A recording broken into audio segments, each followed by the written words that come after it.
I will start making a short wrap up, and that, like represents my personal views of the last 25 years as a professional. I believe, I'm a pro-capital person. I believe that capital provides wealth to any society, but needs to be regulated. I'm a pro-science person. I believe science provides a prosperity to a society, but needs also to be regulated.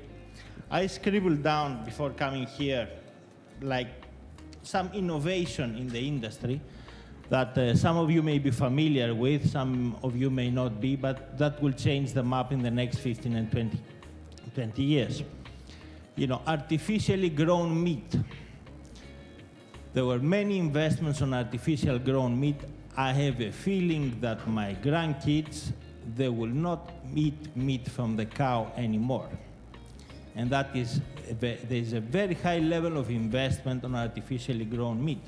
And that will be in the plate much faster than we thought. Already, in the United States, in many investors' events, it has been grown, it has been presented in the form of a hamburger and say, guess what? We didn't kill the cow.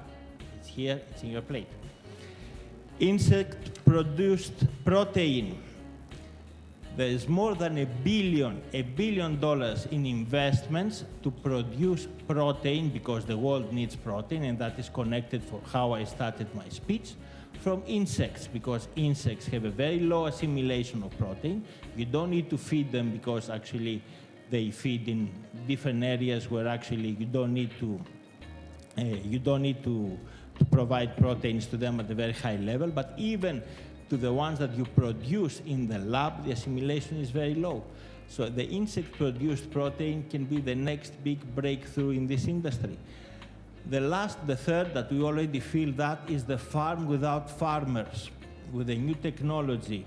Drones, I don't think drones is a new technology anymore, because you have a real-life information only if you connect a set of lenses on your tractor. The set of lenses see the colors in your field, then gives an information to the fertilizer machine, and the fertilizer machine provides exactly the amount of fertilizer you need in every square meter of the farm you have. And then the question that comes is that, and what the farmer is doing? He drives the tractor. But Tesla or many other companies, they have a similar idea for that. So you will not see even the farmer driving the tractor. So Credit Suisse report, and I have it in my bag, it just happened. The last Credit Suisse report speaks that in the next generation, the farming population at the moment in Europe is 2%. In many developed countries, it's lower than 2%. We expect it is going to be even lower than that. So the farmer is going to be a manager managing through the technology. Efficient distribution systems. I mentioned to you before that there is lots of food waste, and now there is a very high focus on the food waste. It's not on the food production anymore. How much food you lose in the supermarket, how much food you lose in the developing world, in the distribution system.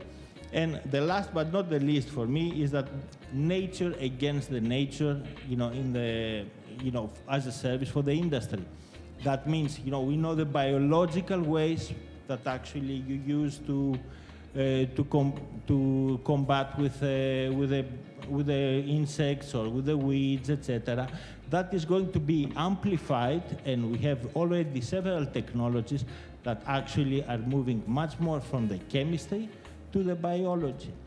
So what happens, you have lots of technology, and this is just like top of mind, just to write down. 2017, there was the peak year in terms of agricultural investment, $17 billion, and all these $17 billion, they were invested in areas where actually most of us we never heard about. What we do, we need to deal with the weather. So how we deal with the weather? With the technology. Once upon a time, weather was the biggest enemy for agriculture. Now we try to reduce the effect of the weather.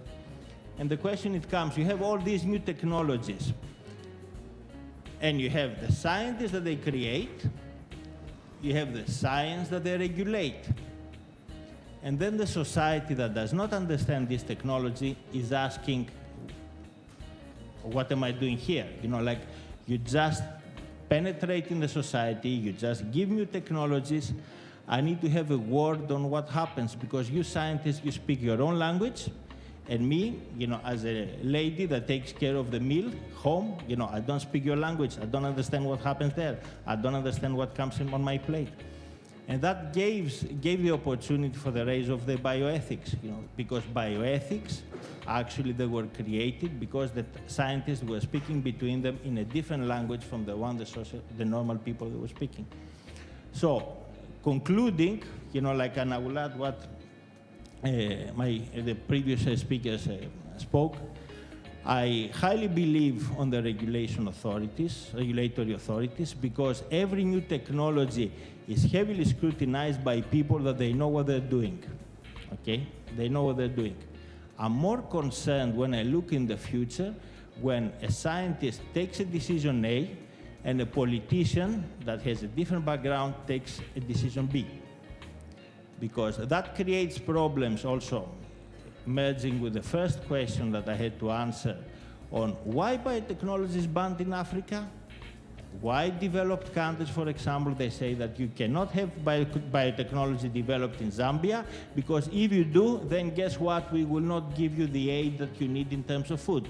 So you need to starve today in order to develop the technology in 10 years.